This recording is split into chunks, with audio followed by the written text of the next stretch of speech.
dam destroyed on front line in southern Ukraine. Ukraine blamed Russia for destroying the barrier. Ukraine accuses Russia of destroying major dam near Kherson, warns of ecological disaster. Okay, so that's from the American side and the Western side. All you got was one side. You go to Euronews, same thing. One side, what Ukraine is saying, what happened. Then you go to the Russian side. Kakhovka HPP continues to collapse. Water is discharged uncontrollably. Ukrainian forces shelled Kakhovka HPP, the dam, in early morning hours on Tuesday, using missiles fired from Oka multiple launch rocket systems. Kakhovka power plant destruction, deliberate sabotage by Ukraine, Kremlin. But what does the United States say? Not the United States, the prostitutes. Here we go. The U.S. government has, quote, intelligence that is leaning toward Russia as the culprit of the dam.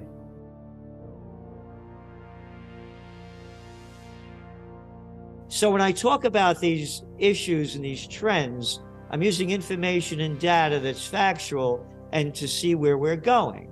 So now let's go back to the demise of America's 20-year war in Afghanistan, where Biden pulls out the troops and it's a terrible, terrible scene, and the public is really disgusted with it. Then all of a sudden, the Ukraine war, everybody forgot about that. Now we're going to help fight the Ukraine war. America is at war with Russia. They're sending in Ukrainian troops to give them the skills to use the weapons that we're giving them. By the way, since February 24th, 2022, America has sent over $1 billion to Ukraine in weapons and quote aid. So now we're bringing troops over here to America to train them on how to use these weapons. Number two, the Defense Secretary of the United States, Lloyd Austin, former general, now a defense secretary. Oh no, I forgot. His job before that was sitting on the board of directors of Raytheon, the second largest defense contractor in America. He announced that we are sending, quote, advisors into Ukraine to show them how to use the weapons that America is sending them there. So it's called mission creep, and that's what they're doing. So America is at war, and NATO is at war with Russia. Could you imagine if NATO and the United States, since the end of World War II, rather than all these wars, and probably the hundreds of trillions of dollars spent in the military, industrial, and intelligence, i.e. spying complex, was put into research and development? Could you imagine? We'd have a very clean, cheap energy, and we'd be living much, much nicer lives in so many ways. But fear, hysteria, hate, and war is what they sell.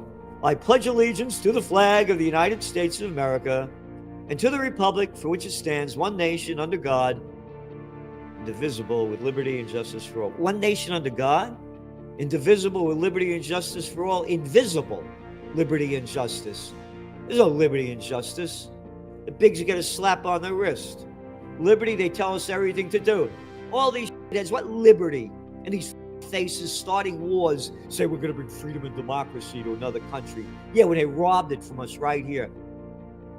They just passed a bill in the United States, a defense budget for $778 billion.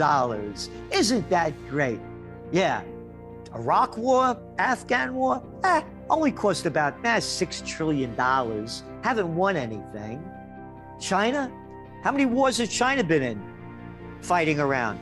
The American century is over if they continue to go the direction that they're going with the crime syndicates in charge. These are not the brightest cats on the planet. The lesser known holes in the Constitution cut by the Patriot Act of 2021 was the destruction of the, quote, wall between federal law enforcement and federal spies. The wall was erected in the Foreign Intelligence Surveillance Act of 1978, which statutorily limited all federal domestic spying to that which was authorized by the Federal Intelligence Surveillance Court. The Patriot Act. Again, Orwell could not have come up with a better name. How about calling it the Anti-Patriot Act to be proper? And 2021. Or what happened in 2021? Oh, you mean the 9/11? That 2021? And then all Americans are in fear and they believed everything that was being fed to them? What do you expect regarding the US economy for 2023? It depends on what they do with interest rates. And I don't believe a word that they say. And the reason I don't believe a word that Powell or Yellen yells out is by their deeds you shall know them. So let's go back to 2021 as inflation is skyrocketing and they come out with all the arrogance that, no, this isn't inflation, it's only temporary. And as inflation keeps going and going, well, no, it's not temporary, but it's transitory. So the numbers are rigged. So going back to what are they going to do? And you can't believe anything that they're saying, as I see it, because of the lies that, or ignorance that they've said before. You're only getting one side. They're ramping up war. And as I say, when all else fails, they take you to war.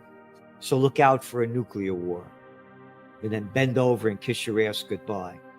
So staying on trends on the global economic front. Again, big overview of the job cuts. When the economy goes down, job goes with it. ECB will raise rates again despite slower inflation. Okay, so this is very important. The official rate of inflation in Europe is 6.1%. Their interest rate is 3.5%, which brings it into negative territory. So they're going to raise it at a time when Germany is officially in recession, 2 consecutive quarters of negative GDP growth. This is going to bring things down deep. Again, you're looking at one report after another about the slowing down of the economy, and it's in the numbers. You have to look at commodity prices as well. And you're seeing a lot of commodity prices going down because demand is down.